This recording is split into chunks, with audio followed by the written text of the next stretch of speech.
श्री स्वामी समर्थ तुमच्या सगळ्याचे आपल्या भक्तिमय चॅनलवर मनापासून स्वागत. स्वामी भक्त हो, आज पुन्हा एकदा तुमच्यासाठी नवीन स्वामी संदेश घेऊन आलेलो आहे. प्रत्येक स्वामी संदेश आपल्याला काहीतरी शिकवत असतो. प्रत्येक संदेशामार्फत स्वामी महाराज आपल्याला एक प्रकारची नवी शिकवण देत असतात. हा संदेश शेवटपर्यंत आवर्जून ऐका. आजचा संदेश ऐकण्यासाठी तुमच्यासमोर जे दोन मूर्ती दिसत आहे त्यापैकी कोणत्याही एका मूर्तीला स्पर्श करा आणि स्वामी तुम्हाला संदेश काय देत आहे तेही जाणून घ्या. त्यासोबतच संदेशामध्ये सांगितल्याप्रमाणे जगण्याचा जर प्रयत्न तुम्ही केला तर तुम्ही स्वामीमय झाल्याशिवाय राहणार नाही. स्वामी सांगतात, बाळा थांब, पुढे स्क्रोल करू नकोस.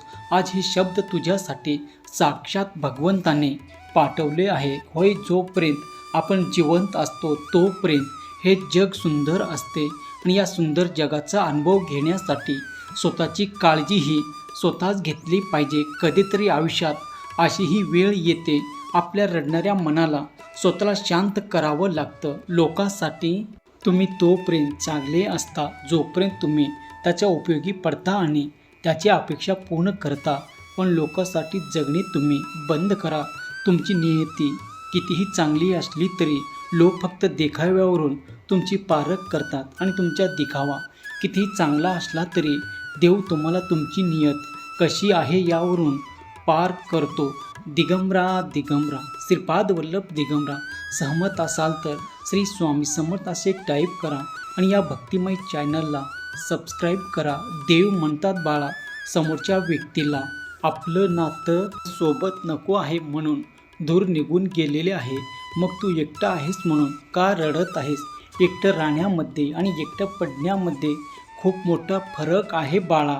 समोरच्या व्यक्तीला आता आपल्याबद्दल काय विचार करतात याचा जर नेहमी तुम्ही विचार करत बसलात तर सुख कमी आणि दुःख जास्त तुमच्या वाट्याला येणार आहे. त्यामुळे लोक काय विचार करते हे तुम्ही विचार करणं सोडून द्या.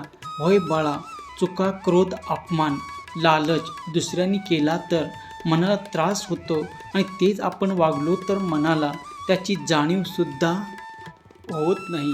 कोणताही धोका देऊन आनंद घेऊ नका.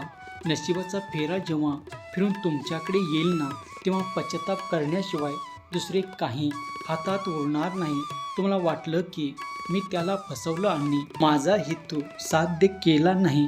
त्याचे जरी डोळे बंद असले तरी वरती भगवंत बसलेला आहे आणि तो सर्व काही पाहत आहे असाल तर होय देवा असे टाईप करा आणि हा संदेश तुम्ही आपल्या प्रियजनांना शेअर करा. होय, जो व्यक्ती नेहमी खरं बोलतो त्याचे शब्द कठोर असतात, पण असा व्यक्ती कधीच कोणाला धोका देत नाही.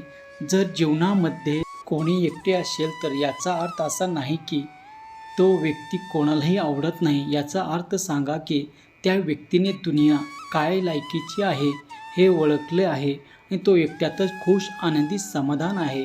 काही लोकांना यश मिळवायची इतकी घाई का असते?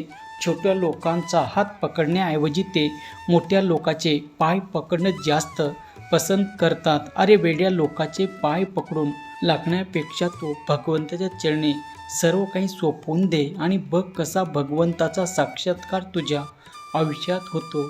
ते जिंकण्याचा आनंदाने फिका वाटतो. जेव्हा सोडवले पाहिजे दुसऱ्या व्यक्तीला मध्यस्थी करायला सांगितले तर गैरसमज आणखी वाढतील. कधीही गैरसमज असेल तर दोघांमध्ये राहूनच ते सोडून घ्यायला पाहिजे. समजतं, तेच जागा देतात आणि तेच गोड बोलतात, तेच पाठीत खंजीर खुपसतात. आता पाहिजे समोरच्या व्यक्तीच्या सुखासाठी दूर आलेलं असते. ती व्यक्ती कायमच चांगली असते. वाईट वाटत असेल तर खरं बोला, पण कोणालाही खरं वाटेल असं खोटं कधीच बोलू नका. आपल्या लोकांचा वजन दाखवतं आयुष्यामध्ये समोरच्या व्यक्तीने तुमच्यासमोर बोलावं म्हणून काळजी करू नका. वेळच मिळत नाही, ते समजत नाही, ही बिजी वेळ झाली नाही, पण तुम्हाला योग्य मार्ग मात्र दाखवला आहे.